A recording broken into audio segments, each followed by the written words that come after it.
இக்கதையில் வரும் அனைத்தும் என் கனவில் தோன்றியதை ஒரு சிறிய குறும்படமாக அமைத்துள்ளேன். தூங்கிக் கொண்டிருக்கும் ஒரு இளைஞன், திடீரென்று அவன் கனவில் தோன்றும் ஒரு வித்தியாசமான கதை இது. அவன் திடீரென்று கடலில் செல்கிறான் ஒரு நாள்.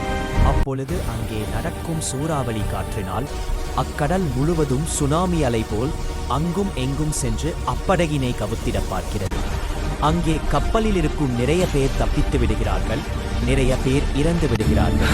அங்கே நம் கதாநாயகன் மட்டும் எப்படியோ தப்பித்து விடுகிறான். ஒரு சில வருடங்களுக்கு பிறகு இத்தனை நாட்கள் யாருமே இல்லை என்று நினைக்கும் பொழுது திடீரென கண்ணுக்கு தெரியாத ஒரு மர்ம பூதம் ஒன்று அவன் கண்முன் தோன்றுகிறது. அது அவன் பூதம் என்று நினைக்கின், ஆனால் அதுவோ அவனை கொல்ல வரும் ஒரு பிசாசாக தெரிகிறது.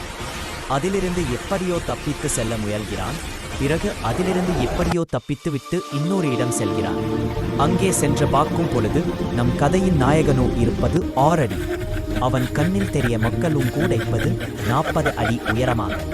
அவ்வளவு உயரமாக தெரிகிறார்கள். அவர்கள் ஆனந்தமாக விளையாடிக் கொண்டிருக்கிறார்கள்.